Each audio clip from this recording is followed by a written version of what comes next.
శ్రీ గురుభ్యో నమః శ్రీమాత్రే నమః. మా భక్తి టీవీని ప్రోత్సహిస్తున్నటువంటి మా ప్రేక్షకులందరికీ ధన్యవాదాలు తెలియజేస్తూ 17 నవంబర్ నుంచి 23 నవంబర్ వరకు గల కాలానికి రాశి ఫలితాలు ఎలా ఉన్నాయి, ద్వాదశ రాశుల వారికి ఏ ఏ స్థానాల్లో ఉన్న గ్రహాలు లాభిస్తున్నాయి, ఏ ఏ స్థానాల్లో ఉన్న గ్రహాలు ఇబ్బందికరమైనటువంటి ఫలితాలను ఇస్తున్నాయి అనేది తెలియజెప్పుకుని అలాగే పరిహారాలు తెలియజెప్పుకుందాము. ముందుగా గ్రహ స్థితులు. వృషభంలో చంద్ర గురులు, కర్కాటకంలో కుజుడు, అలాగే కన్యలో కేతువు, వృశ్చిక రాశిలో రవి బుధులు, ధనస్సు రాశిలో శుక్రుడు, కుంభరాశిలో శనిగారు, ఇక రాహు వచ్చేసి మీన రాశిలో. వారాంతానికి వెళ్ళేటప్పటికి 23వ తేదీన చంద్రుని యొక్క స్థితి మాత్రమే మారి ఉన్న కారణంగా గ్రహ స్థితులన్నీ కూడా వార ప్రారంభంలో ఉన్నటువంటి గ్రహాల స్థితులు వాటి రాశుల్లోనే సంచరిస్తూ ఉన్న కారణం చేత ఇక గ్రహ సంచారంలో ఎక్కువగా మార్పు లేదు అని చెప్పి తెలియచేస్తూ ఉన్నాను. చంద్రుని యొక్క స్థితి మటుకు సింహ రాశిలోకి వచ్చి ఉన్నది. ఇక ఈ వారంలో ఉన్న గ్రహ సమ్మేళనాల దృష్టుల ముఖ్యాంశాలు ఏమిటి అంటే, గురు చంద్రుల యొక్క కలయిక జరుగుతూ ఉంది. చంద్రుడు ఉచ్చలో ఉన్నారు. ఇది చాలా అద్భుతమైనటువంటి గ్రహస్థితి అని చెప్పాలి. అయితే గోచారంలో యోగాలు చాలా ఎక్కువగా అమలులోకి వస్తాయి. జన్మజాతకంలో కూడా ఆ యోగాలు ఉన్న వాళ్ళకి లేదా ఆ దోషాలు ఉన్న వాళ్ళకి దాని ఎఫెక్ట్ మంచిగాని చెడుగాని చక్కగా స్పష్టంగా పడుతూ ఉంటుంది. అయితే ఈ గురు చంద్రుల కలయిక చాలా చాలా మంచిది. గజకేసరి యోగం కాబట్టి జన్మజాతకంలో అది చాలా అద్భుతమైనటువంటి ఫలితాలను ఇస్తుంది. అలాగే రవి బుధుల కలయిక బుధ ఆదిత్య యోగాన్ని తెలియజెప్తూ ఈ యోగము ఎక్కడ ఉన్నా ఏ రాశిలో ఉన్నా కూడా మంచి ఫలితాన్నే ఇస్తుంది అని చెప్పి తెలియజేస్తూ ఉన్నాను. ముఖ్యంగా ధన ఆదాయం బాగుండడము, అలాగే బంధు ప్రేమ బాగుండడము, ఈ గజకేసరి యోగం వల్ల ధన ఆదాయం బాగుండడము, అలాగే పరువు ప్రతిష్టలు పెరగడము ఇట్లాంటివి ఉండే అవకాశం ఉంది. ఇక గురువు గారి దృష్టి కేతువు మీద సంచరిస్తూ ఉన్న కారణం చేత అద్భుతమైనటువంటి ఆధ్యాత్మిక శక్తి పెరుగుతుంది. అలాగే గురువు యొక్క దృష్టి రవి బుధుల మీద ఉండడం వల్ల అడ్మినిస్ట్రేషన్ కెపాసిటీ పెరగడము, లాంగ్వేజెస్ కి సంబంధించి, రీసెర్చ్ కి సంబంధించి, చక్కగా స్కాలర్స్ కి సంబంధించి, ఉపన్యాసకులకు సంబంధించి, ప్రొఫెసర్స్ కి సంబంధించి ఇత్యాది వారందరికీ కూడా వారి వారి యొక్క వృత్తి విద్యలలో రాణింపు చాలా బాగా ఉంటుంది.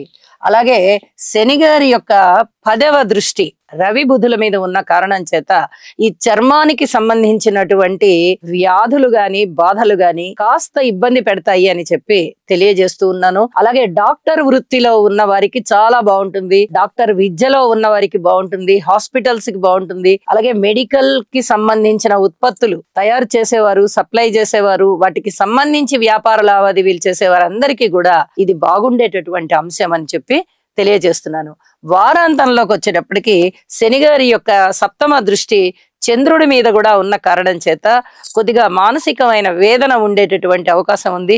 ప్రతి చిన్నదానికి ఒత్తిడికి లోనవుతూ ఉంటారు. ఇవన్నీ కూడా చెప్పదగ్గ సూచనలే. అయితే వీటికి తప్పనిసరిగా పరిహారాలు చేసుకోవచ్చు. ఎప్పుడైతే ఈ శని చంద్రుల పరస్పర దృష్టి ఇబ్బంది పెడుతోందో యోగా చేయడం వల్ల చాలా వరకు ఈ మైండ్ అనేది బ్యాలెన్స్ అయ్యి ఆ ఒత్తిడి తగ్గిపోతుంది అని చెప్పి తెలియజేస్తున్నాను. అలాగే రవి బుధ శని గ్రహాల యొక్క స్తోత్ర పారాయణాలు బాగా చేసుకోవడం వల్ల ఈ శారీరక పరమైన ఇబ్బందులు ఏమున్నాయో అవి కూడా చాలా వరకు తగ్గుతాయి అని చెప్పి తెలియజేస్తూ ఉన్నాను.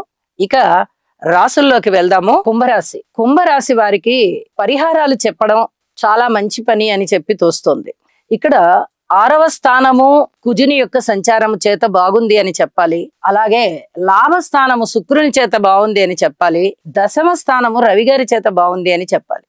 3 గ్రహాల యొక్క అనుకూలత ఉన్నది కాదు అని చెప్పట్లేదు.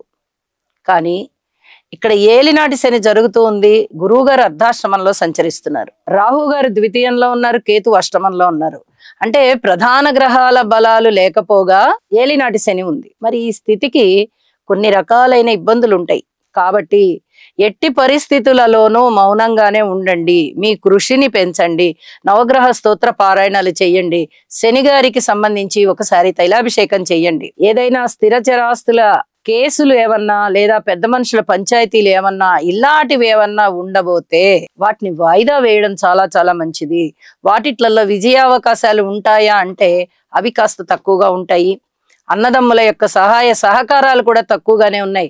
ఇక్కడ తృతీయ స్థాన అధిపతి కుజుడు నీచలో ఉన్నారు, అనుకూలత ఉండబోవడం లేదు. నీచలో ఉన్న కారణం చేత అనుకూలత ఉండబోవడం లేదు. ఇది చెప్పదగ్గ సూచన అని చెప్పి తెలియజేస్తూ ఉన్నాను. ఇంకా కొంచెం పర్వాలేదు అనిపించేటటువంటి గ్రహస్థితి ఏమిటి అంటే, చంద్రుని యొక్క స్థితి వారాంతంలో సప్తమంలోకి వచ్చి ఉంది. సప్తమంలో చంద్రుడు అనేక విధాల లాభాలను ఇస్తారు. మనఃకారకుడు అవ్వడము, అనేక రకాల లాభాలను ఇవ్వడము, పబ్లిక్ రిలేషన్స్ పెరగడము, అనుకూలమైనటువంటి భార్యాభర్తల యొక్క స్నేహత్వం పెరగడము, పబ్లిక్ రిలేషన్స్ పెరగడము, వ్యాపార భాగస్వాములు బాగుండడము, రాజకీయ నాయకులు బాగుండడము ఇత్యాదివన్నీ కూడా చాలా చాలా బాగుండబోతున్నాయి. అయితే శనిగారి దృష్టి ఉన్న కారణం చేత కొద్దిగా మానసిక వైరాగ్యం అయితే ఉంటుంది, మానసిక ఒత్తిడి అయితే ఉండబోతోంది. అయితే మీరు నవగ్రహ స్తోత్ర పారాయణాలు చేయడం ద్వారా అనేక రకాలుగా మీకు మనశ్శాంతి పెరగబోతోంది. ఇది చాలా చెప్పదగ్గ సూచన.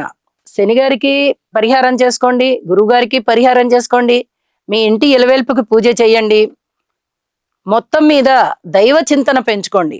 వీలైతే మీ ఇంటి ఇలవేల్పుకి మొక్కుకోండి, ముడుపు కట్టండి. అన్ని విధాలా మీకు అనుకూలమైన కాలం రాబోతోంది అని చెప్పి తెలియజేస్తూ, ఈ కాలం మటుకు ఓర్పు కలిగి ఉండండి అని తెలియజేస్తూ ఉన్నాను. శుభం. ఈ రాశివారు నవగ్రహ ధ్యాన శ్లోకం అయినటువంటి ఆదిత్యాయ చ సోమాయ మంగళాయ బుధాయ చ గురు శుక్ర శనిభ్యశ్చ రాహవే కేతవే నమః అనే మంత్రాన్ని ప్రతినిత్యము పఠించడం ద్వారా లేదా వినడం ద్వారా మీకు మరింత మేలు జరుగుతుంది. అలాగే మీ మనస్సంకల్పం ఏదైతే ఉందో అది సిద్ధించే అవకాశం ఉన్నది. ఆదిత్యాయ చ సోమాయ మంగళాయ బుధాయ చ గురు శుక్ర శనిభ్యశ్చ రాహవే కేతవే నమః అనే మంత్రాన్ని ప్రతినిత్యము పఠించడం ద్వారా లేదా వినడం ద్వారా మీకు మరింత మేలు జరుగుతుంది. అలాగే మీ మనస్సంకల్పం ఏదైతే ఉందో అది సిద్ధించే అవకాశం ఉన్నది. ఆదిత్యాయ చ సోమాయ మంగళాయ బుధాయ చ గురు శుక్ర శనిభ్యశ్చ రాహవే కేతవే నమః అనే మంత్రాన్ని ప్రతినిత్యము పఠించడం ద్వారా లేదా వినడం ద్వారా మీకు మరింత మేలు జరుగుతుంది. అలాగే మీ మనస్సంకల్పం ఏదైతే ఉందో అది సిద్ధించే అవకాశం ఉన్నది.